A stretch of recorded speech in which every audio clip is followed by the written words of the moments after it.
ضرور کہوں گا، خیر کی قدریں جہاں بھی ہیں، کسی کفر کے معاشرے میں بھی ہیں،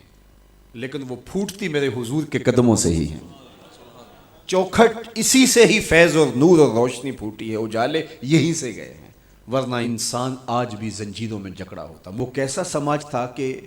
جب بیٹی کو زندہ درگور کر کے باپ آتا تھا تو معاشرہ اسے داد دیتا تھا کہ تو نے اپنی آبرو بچا لی ہے، تو نے اپنی عزت بچا لی ہے۔ اور یہ اتنا بڑا گھنونا جرم، قیامت کے دن سب سے پہلا سوال نماز کا ہوگا،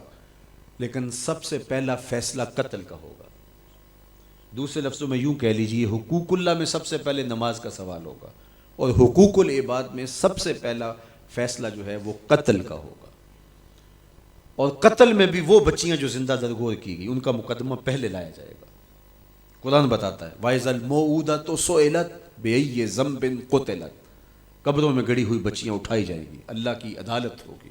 ان کے ظالم باپ کٹہرے میں کھڑے ہوں گے، اللہ ان بچیوں سے پوچھے گا بِأَيِّ ذَنبٍ قُتِلَتْ، تمہیں قتل کیوں کیا گیا؟ اب ان بچیوں کو تو پتہ ہی نہیں ہمیں کیوں قتل کیا گیا۔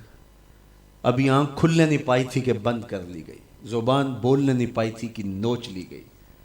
زندگی کا پھول ابھی کھلا ہی نہیں تھا کہ مرجھا گیا۔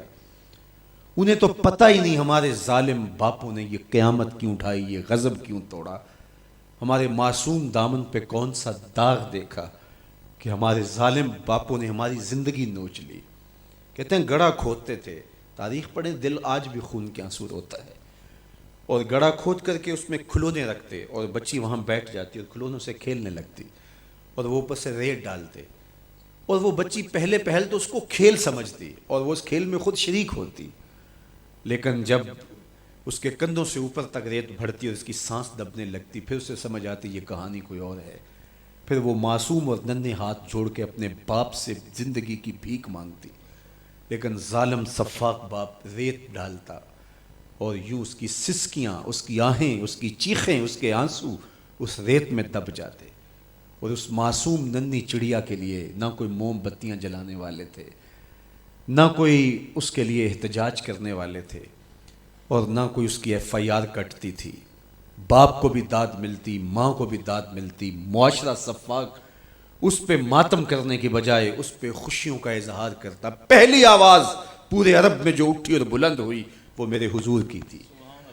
بیٹیوں کو قتل کرنے والوں سن لو، میری فاطمہ میرے جگر کا ٹکڑا ہے، یہ پہلی آواز تھی۔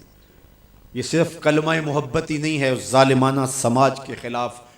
جو ہے وہ علم جہاد میرے حضور نے بلند کیا، میری بیٹی میرے جگر کا ٹکڑا ہے، اور کہا جو دو بیٹیاں، دو بہنیں اللہ کی رضا کے لیے پروان چڑھائے ان کا نکاح کر دے، قیامت کے دن وہ یوں میرے نیڑے ہوگا جس طرح یہ دو انگلیاں قریب۔ یہ جب میرے حضور نے فرمایا، مجمع سے ایک شخص کھڑا ہو گیا، حضور کیا جس کی دو بیٹیاں نہیں ہیں اس کو یہ اعزاز نہیں ملے گا؟ کسی بیچارے کی دو بیٹیاں نہ ہو، ایک بیٹی ہو، تو کیا اس کو یہ اعزاز نہیں ملے گا کہ وہ آپ کا ساتھ پائے؟ حضور نے فرمایا اسے بھی ملے گا، لیکن میں آپ کو دعوت فکر دیتا ہوں کہ اس سوال کے پیچھے کی کیفیت دیکھیے۔ اس کی ایک بیٹی تھی، کہاں بیٹیاں زندہ درگور ہو رہی ہیں، اور کہاں ایک بیٹی والا کہتا ہے کاش کہ میری بھی دو بیٹی۔